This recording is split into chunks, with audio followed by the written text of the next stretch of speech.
উইকেন্ডে বা 4-5 দিনের ছুটিতে নর্থ বেঙ্গলের অফবিট জায়গায় পরিষ্কার পরিচ্ছন্ন শান্ত পরিবেশে যদি কিছুটা টাইম কাটাতে চান, কিছুটা না অনেকটাও কাটাতে পারেন, তো এই হোমস্টেটায় চলে আসুন। দারুণ হোমস্টে।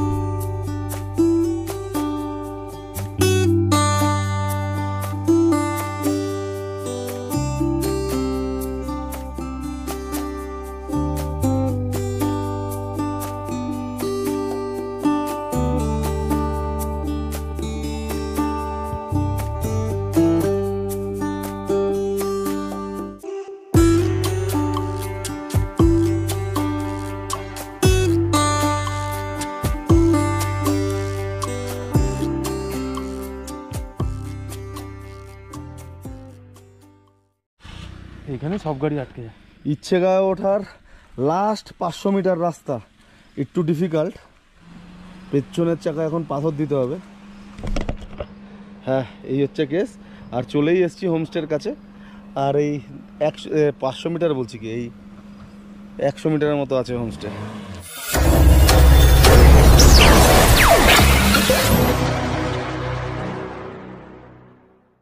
শুভ সন্ধ্যা। তো আজকে 11 তারিখ, 11ই আগস্ট। তো আবার আজকে বেরিয়ে পড়ছি নর্থ বেঙ্গলের উদ্দেশ্যে। তো এবার বাইকে নয়, এবার যাব বাসে। তো চলে এসেছি বাস স্ট্যান্ডে, আর অপেক্ষা কিছুক্ষণের। 8:15 বাস। আর এই যে এইখান থেকে টিকিট কেটেছি, এই যে ভিতরে দাদা, এই যে আমার লাগেজ রাখা সব। আর কি ওয়েট করে বাসে এসে শুয়ে শুয়ে কথা হবে, যদি ঘুম না পায় তাহলে। এই জাস্ট মেসেজ দিল যে আমার বাস বাগুইয়াটি ক্রস করেছে, কিছুক্ষণের মধ্যেই আমার লোকেশনে ঢুকবে। চলে এসছে আমার বাস।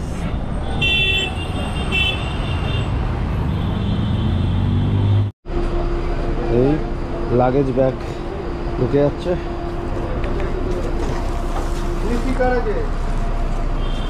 আমার 30। তো উঠে গেছি বাসের মধ্যে, দারুণ বাস, আপার সিট C3।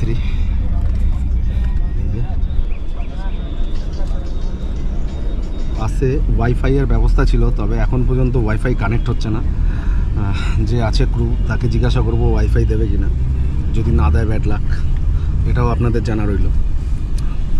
এক্সপ্রেস লাইন বাসে যাচ্ছি, বাসটা ভালো, কিন্তু ওয়াইফাই দেওয়ার কথা দিতে তো বাধ্য। ও জলের বোতল দিয়ে গেছে এই যে একটা, আর কিছু দেবে না, কিন্তু ওয়াইফাইয়ের কানেকশান নেই যা শুনেছিলাম, অন্তত এই বাসটায় সেটা নেই। কিন্তু ওয়াইফাইয়ের কানেকশান দেখাচ্ছে, কিন্তু ইন্টারনেট অ্যাভেলেবেল নেই। আর কি ফোনের ভরসায় চলি যতটুকু এখানে ইন্টারনেট আছে, আর আপাতত ঘুমাই। ও আর এইটা দিয়ে গেল একটা, কী বলবো, টিফিন। এটা জানতাম না, ওয়াইফাইয়ের বদলে এটা খারাপ না। বারাসাতের ক্রসিংগুলো পার করে বাসটা এসে দাঁড়ালো, দাঁড়িয়ে আছে একটু সুসু ব্যাগ নেওয়ার জন্য দাঁড়িয়েছে। এই 5 মিনিট দাঁড়াবে, আর 10 মিনিট আবার বেরিয়ে পড়বে। তো লেডিস আর বুড়ো যারা আছে তাদের জন্য দাঁড়ানো ভালো। এরপরে বোধহয় শিলিগুড়িতে, শিলিগুড়ি বলছি কি, কৃষ্ণনগর দাঁড়াবে। তাড়াতাড়ি প্যাকেট বিস্কুট কিনে আবার বাসে উঠে যাবে।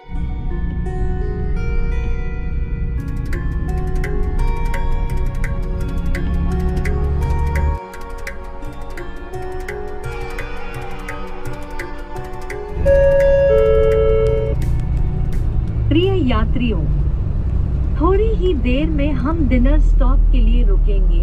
स्टॉपेज 20 मिनट के लिए होगा। यात्रियों से अनुरोध है कि वो इस समय के भीतर खाना समाप्त करें और अपने कीमती सामान अपने साथ ले जाएं। এখন বাজে 11:15। তো ডিনার ব্রেক নিতে দাঁড়িয়েছে কৃষ্ণনগরে। এই যে পিছনে আমার বাস, তো এখানে 20 মিনিটের ব্রেক নেবে, আর ওই পিছনে যারা যারা ডিনার করবে তারা করে নেবে ওখানে। আর আমি তো খাবার নিয়েই এসেছি, একটুখানি পাইচারি করতে বেরিয়েছি, টয়লেট করব, করে বেরিয়ে যাবো। এই যে নিয়ে নিলাম মিষ্টি, ছানার পুরো কাবাব করে খেয়ে নেবো। টুকটাক মিষ্টি মিষ্টি খেয়ে নিলাম, আবার এখন বাসে উঠে যাবো, আর কিছুক্ষণের মধ্যেই বাস ছাড়বে। এই যে দাঁড়িয়ে আমাদের খাওয়া দাওয়া হয়ে গেছে, বাসও ছেড়ে দিয়েছে। এবার ঘুমাই, যতক্ষণ ঘুমাতে পারি ঘুমাবো, তারপরে উঠে আবার কী করবো তখনই দেখা যাবে।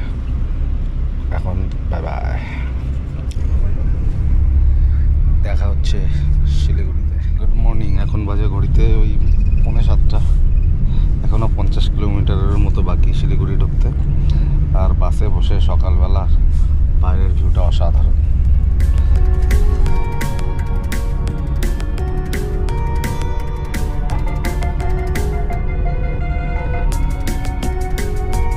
আমি নেমে গেছি শিলিগুড়িতে। এখন ওই বাকি টিমের সাথে দেখা হওয়ার পালা। ওরা ট্রেনে আসছে, মানে এসে গেছে অলরেডি। তো দেখি কখন দেখা হয়। এই রাস্তায় যাবে, তবে আমাকে বলছে স্টেশনের সামনে আসতে। দেখি কি ঘরে যাবে। তেনজিং নর্গে বাস স্ট্যান্ডে নেমে তো এখন আমরা এই গাড়ি করে যাব পাবংয়ে। আর যাদের সাথে যাব তার নাম হচ্ছে ইন্দ্র আর সৌমিক। এই যে ইন্দ্র আর ওই যে সৌমিক, এই দাদার গাড়িতে করে যাব। তো দেখা হচ্ছে রাস্তায়। খুব খিদে পেয়েছে, রাস্তায় দাঁড় করিয়ে কোথাও তো খেতেই হবে। তো যাওয়া যাক জলদি, অনেক দেরি হয়ে গেছে। এখন আমরা ক্রস করছি সেবক রোড, জঙ্গলের মাঝখানে, ঘন জঙ্গল। দুপাশে মাঝে মাঝেই লেখা আসছে যে গন্ডার আর কি হরিণ। তো আজ পর্যন্ত তো কোনোদিন দেখলাম না এই রোডে, অন্য জায়গায় দেখেছি। দেখি এবার দেখতে পাই কিনা।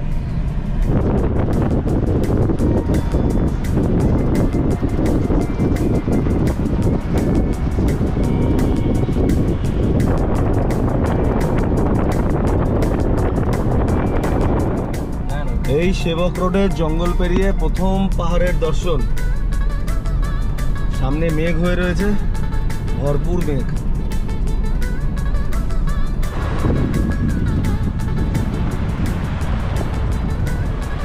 হোমস্টেতে যাওয়ার পথে দাঁড়িয়ে গেলাম পাম্বুদারা ভিউ পয়েন্টে।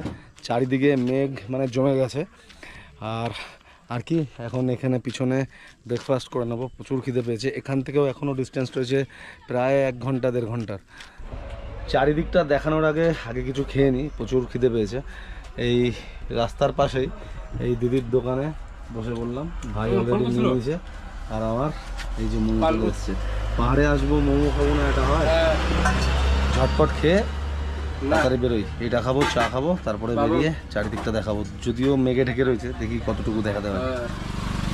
খাওয়া দাওয়া হয়ে গেল, এবার একটু ভিউ পয়েন্টের দিকে যাই। যদিও সেরকম কিছু দেখাতে পারবো না, ওয়েদার প্রচণ্ড খারাপ। এই যে board, welcome to Pambudara view point. Keep cleaning. এই যে খালি মেঘ আর মেঘ, ঘন কালো মেঘ ঢুকে এসছে,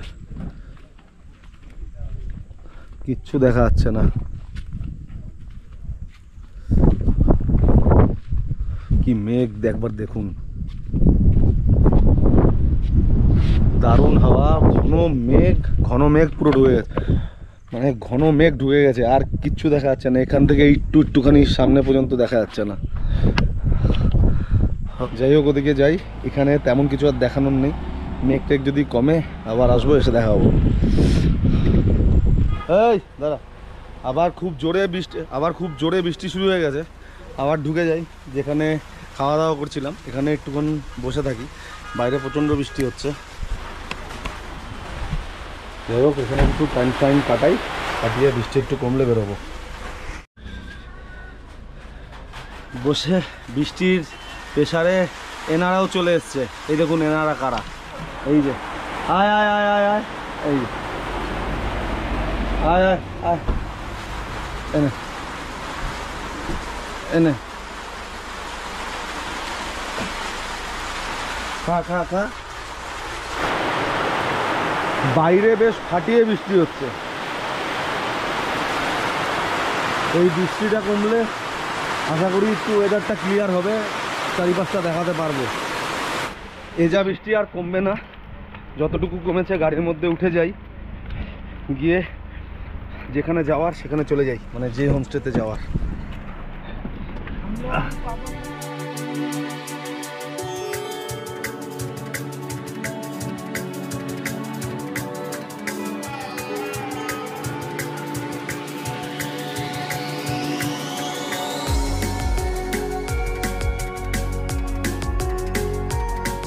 যেতে যেতে রাস্তায় একটু দাঁড়িয়ে পড়লাম। ওই ভাইরা নিচ থেকে একটু চিকেন নিয়ে নেবে হোমস্টের জন্য, ওই ভাইদেরই হোমস্টে। এটাই ছিল সারপ্রাইজ। বাদ বাকি ডিটেলস হোমস্টেতে গিয়ে বলছি। ওই যে নিচের দোকান থেকে কিছু চিকেন নেবে। ভয় পাচ্ছে ভাই নামতে, এই চেয়ারে ভয় পাচ্ছে নামতে, একটু সাবধানে। হ্যাঁ, সামনের দিকে হালকা ঝুঁকে নামবে, স্লিপ খাবে না। মাংস কেনা হচ্ছে আর ততক্ষণে একটু চারিদিকের ভিউটা একটু দেখে নিন। ওই পাশটা মেঘটা রয়েছে, বেশ ভালোই মেঘ লেগে রয়েছে।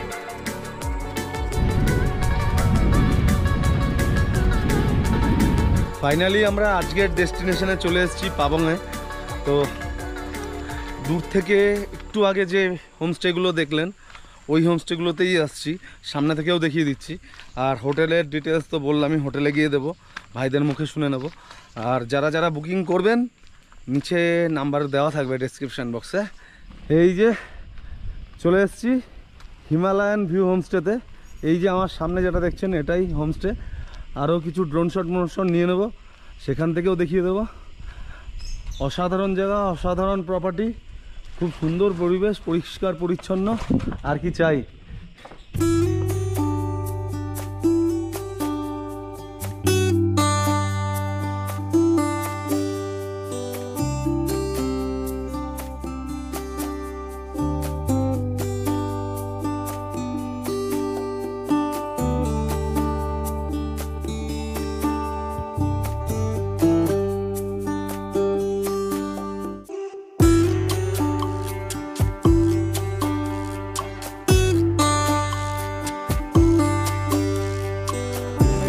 রুমের বাইরের ভিউটা ড্রোন শটে দেখিয়ে দিলাম।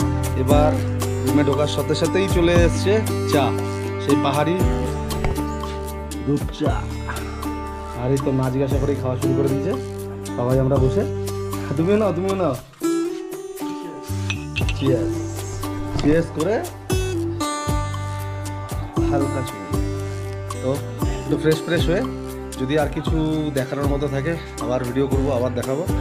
ততক্ষণ স্টপ। এখন বাজে 2:30, লাঞ্চ অনেক আগেই রেডি হয়ে গেছিলো। তো এখন লাঞ্চ করতে যাই, দেখি লাঞ্চে কী কী দিয়েছে। লাঞ্চে বসে বললাম, আর লাঞ্চে দিয়েছে ভাত, এটা তো দেবেই, চিকেন, এটা আলু চোখা, শাক, ডাল আর স্যালাড। ঝপাঝপ খাই, খাওয়া দাওয়ার পর একটুখানি শুয়ে রেস্ট নেবো, তারপর উঠে দেখা যাবে কী করি। খাওয়া দাওয়া হয়ে গেছে, খাওয়া খুব ভালো ছিল। তো এখন প্রচণ্ড টায়ার্ড, গিয়ে শুয়ে পড়বো। আর হ্যাঁ, এই যে দেশি লঙ্কা, মানে এখানে পাহাড়িয়া গোল লঙ্কা, লঙ্কাটার নাম একটু আগে শুনলাম, ভুলে গেলাম। তো এই হালাইরে খাইতে পারি নাই পুরা, হ্যাঁ খেতে পারি না, খাইতে পারি নাই পুরা, হেভি ঝাল। তো এখন রেস্ট নিয়ে দেখা হচ্ছে ঘুম থেকে উঠে। রুমে চলে এসেছি, আর এই বারান্দায় আবার আসলাম। এর কারণটা হচ্ছে একটা জিনিস দেখাই আপনাদের। খুলে না কেন ভাই?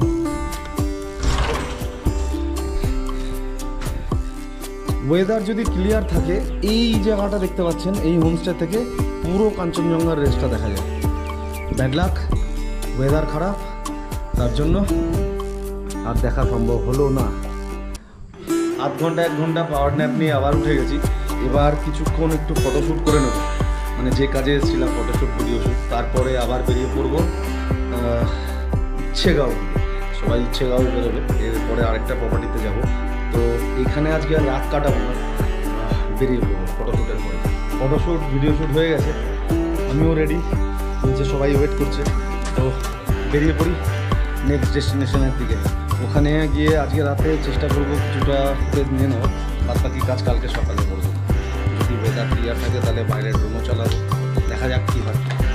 আমরা বেরোনোর জন্য রেডি, মুখটা কেমন লাল ভয়ের মতো, গাড়ির তেল ল্যাম্পে।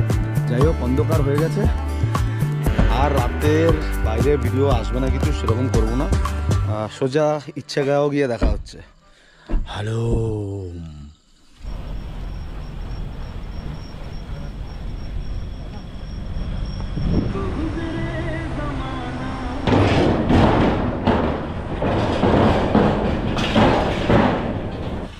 এখানে সব গাড়ি আটকে যায়। ইচ্ছেগাঁও ওঠার লাস্ট 500 মিটার রাস্তা একটু ডিফিকাল্ট, সাধারণ গাড়িতে একটু প্রবলেমেটিক, কিন্তু বুলেরো এক্সপ্লোরেও নর্মালে চলে আসবে, এর জন্য নেমে দাঁড়িয়ে রয়েছি গাড়িটাকে ওঠানোর জন্য। হ্যাঁ, এই হচ্ছে কেস। আর চলেই এসেছি হোমস্টের কাছে। আর এই 500 মিটার বলছি কি, এই 100 মিটারের মতো আছে হোমস্টে। দেখা হচ্ছে হোমস্টেতে গিয়ে। তো ফাইনালি ইচ্ছেগাঁওয়ের হোমস্টেতে এসে পৌঁছেছি। আর এই হোমস্টের নাম হচ্ছে কিং সাম মিড স্কাই। তো এখন আপাতত রুমগুলো দেখিয়ে দিই, আর সকালবেলা বেরোনোর আগে চারিদিকটা দেখিয়ে দেবো, বাইরের ভিউটা। এই যে আপাতত একটু ফ্রেশ ট্রেশ হই, তারপরে বন্ধুরা মিলে আড্ডা মারতে বসবো, তারপর দেখি কি করা যায়। হোমস্টেতে এসে খাওয়া দাওয়া আড্ডা মাড্ডা সবই হয়ে গেল। এখন মোটামুটি অনেক রাতই হয়ে গেছে, মোটামুটি না অনেকটাই রাত হয়ে গেছে, 12:30 বাজে। এখন ঘুমাবো, প্রচণ্ড টায়ার্ড। সকালে উঠে আরও অনেক কিছু কাজ আছে, পুরো প্রপার্টিটা দেখানোরও বাকি আছে।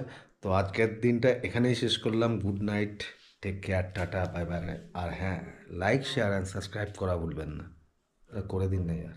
Good night.